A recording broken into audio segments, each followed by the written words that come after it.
Good afternoon. This is the Devar Torah on Parshas Bo, the third portion. The parsha begins with God commanding Moshe to warn Pharaoh that if he doesn't let the people go, he's going to do the eighth plague, which is the locust, which is going to destroy all the crops that have not yet bloomed at the time of the hail. And Pharaoh still resists. And there's a ninth plague where there was darkness, excuse me, and everything was in darkness. The Egyptians couldn't see, even though the Jews couldn't see location. And in the end of the plague, its last part of the plague, the darkness became solid. Whatever position the Egyptians were sitting in, that was it. Nothing else. Now, the plague, and then as there's the Jewish people commanded to go out for the Paschal lamb. They could sit in for 4 days in readiness. And even though it was one of the Egyptians' gods, they were powerless to stop them. And there was the plague of the firstborn. And then there was a terrible outcry in Egypt. And uh, Pharaoh and everybody, well, the population insisted that we leave. And it ended with the miraculous trip. I went 100, one night they were able to go 120 kilometers. And that's where the parsha ends. No, what I would like to address here,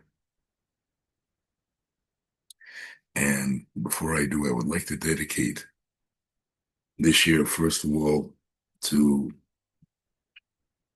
as Elias and Shema for the Baba Sali, famous Aswadi Rav and Kabbalist.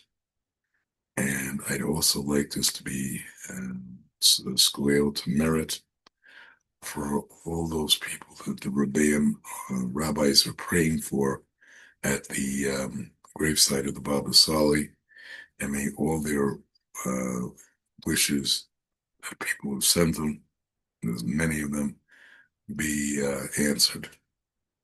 Now, what I'd like to address is the 10th plague. Now, it's mentioned in two places.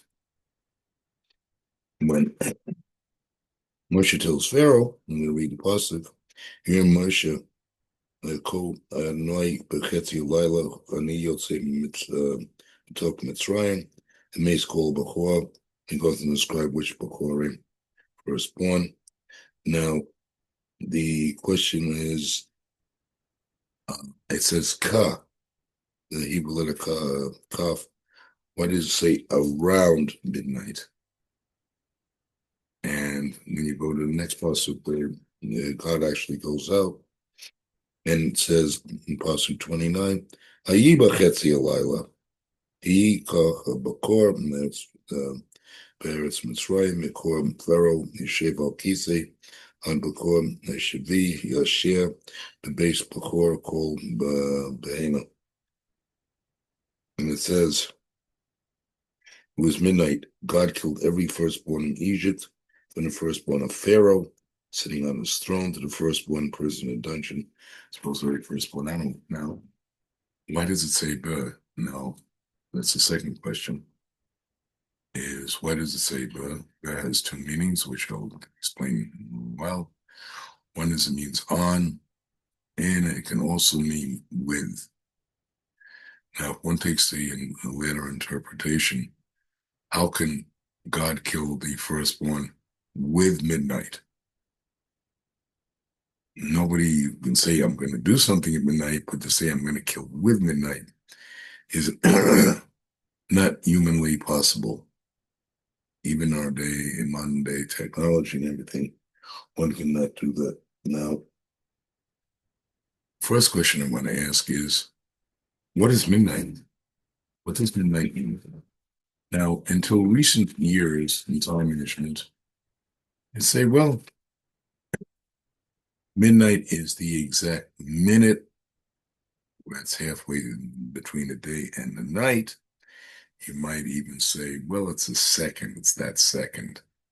Then the question is, that was the concept of time that we would have had till maybe 20, 30 years ago. However, that is no longer the case. I'm going to illustrate in a minute. Now, if that is in fact the case, when did Hashem precisely do this? What was this midnight? For example, we now think in terms of millisecond, thousandth of a second.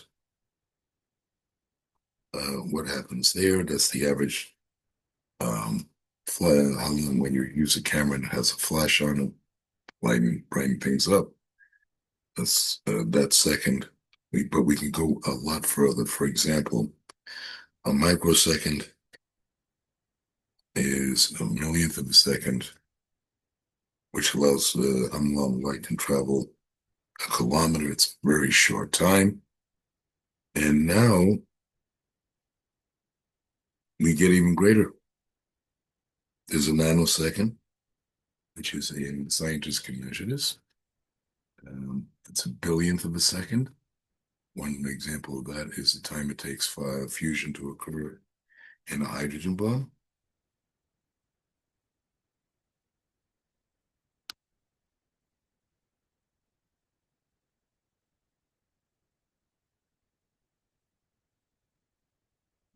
And then there's a picosecond,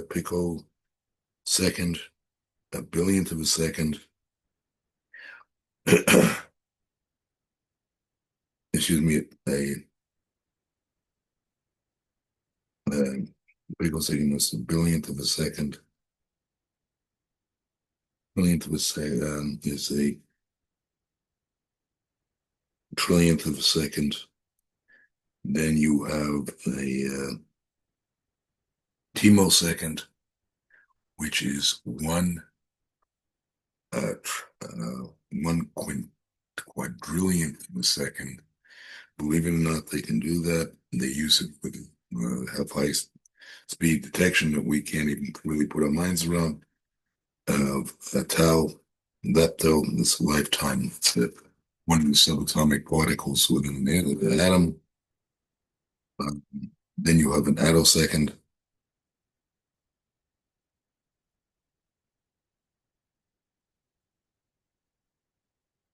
And it has many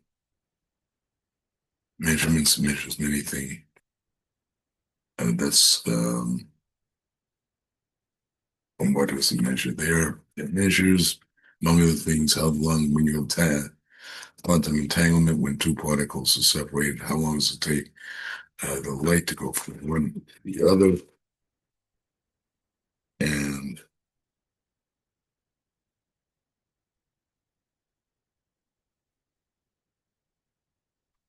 they now have something called a sepposecond, which is a sextillion of a second,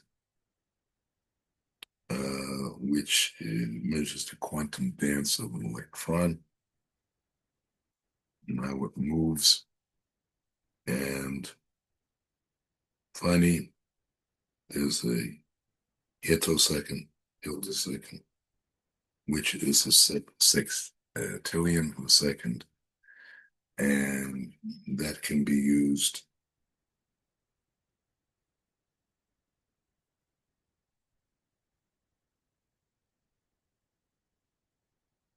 it's not being currently used for anything. Theoretically, if scientists, if they get more accurate, they could. In a final small unit of time, they said it's Planck time.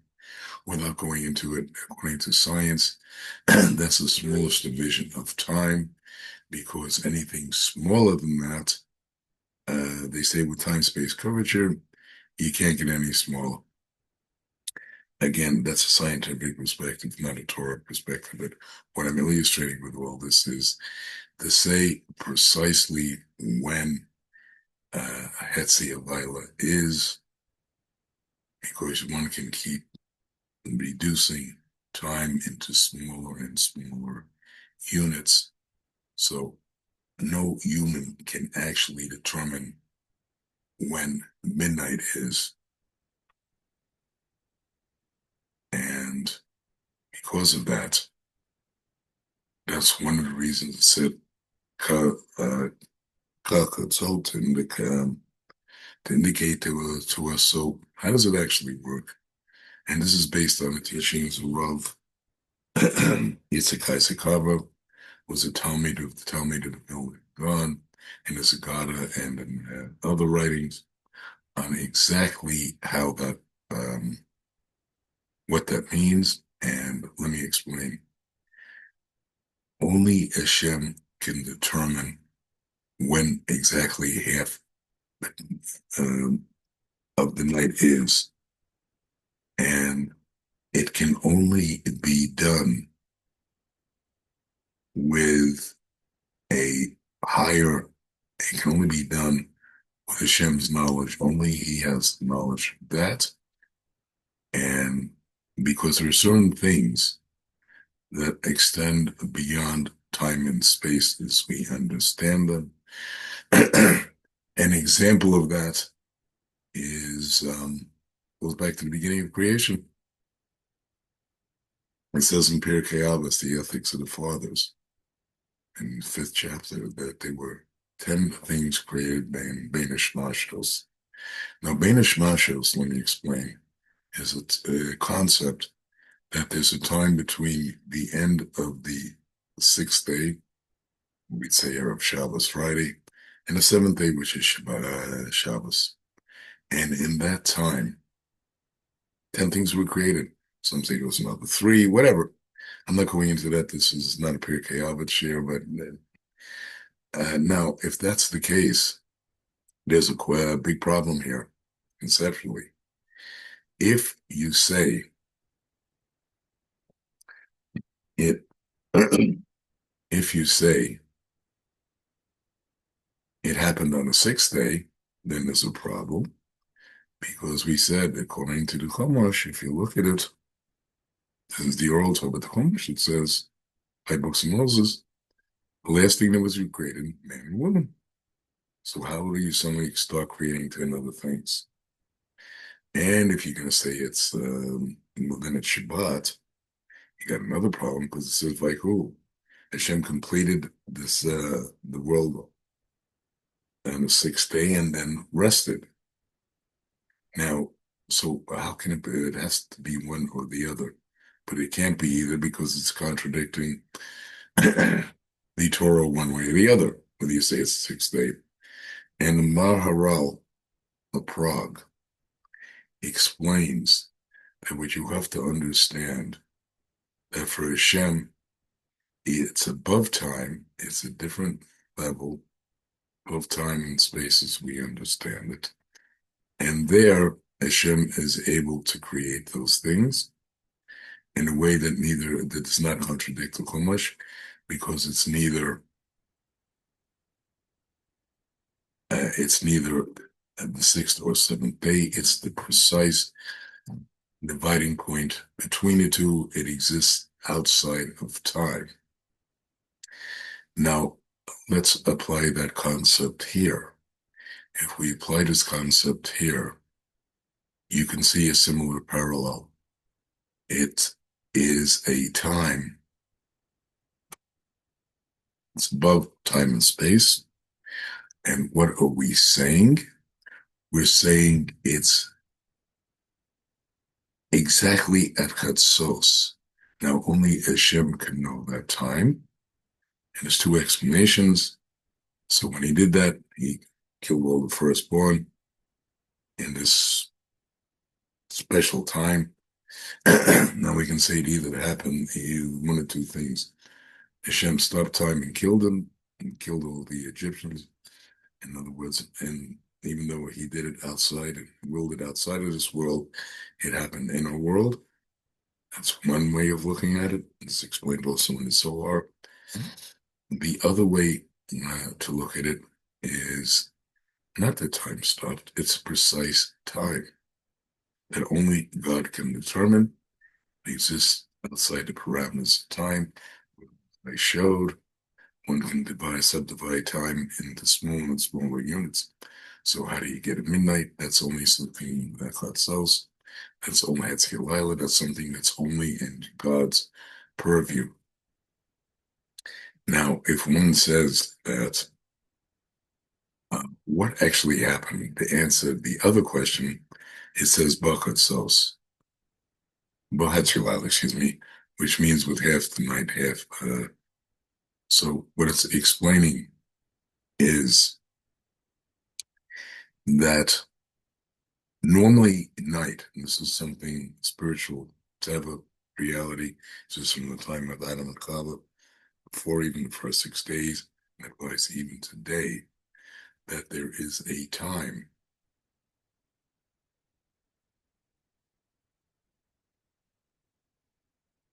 There is a time between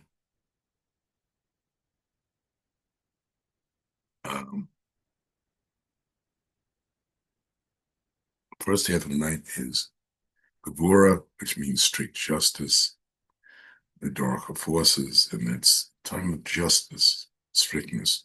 It's the second half, second half of the night, second half of the night, second half of the night is light, because the strict darkness, the judgment is going out, and we know there's going to be light the next day, and we're moving that. Now, that could not exist on the night of the killing of the firstborn, because you either had Gevurah, which means you wipe out everybody, or you had Chesed to save the Jews. So what Hashem did, he created a precise time where Gevurah, justice, strictness, and Chesed, kindness and understanding and mercy converged together.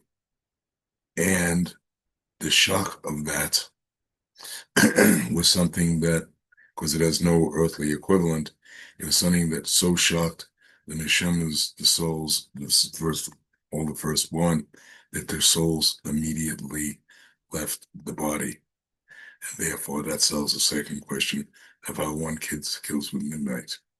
Now, what lessons can we take from that besides the obvious lessons? Pesach, Haggadah, is something that everything is controlled by Hashem on levels we can't conceive of. And all the events we see, and it says in Psalm 92, Hashem's thoughts are deep, is that Hashem is running everything. And now that even though we're living in very interesting times, the whole Middle East is bubbling up now with the Iran and the U.S. and many other things. May we truly realize that Hashem is taking care of everything, and that we should not be concerned, and he runs everything, and everything will be good. I'd like to wish you a good Shabbos and Shabbat Shalom.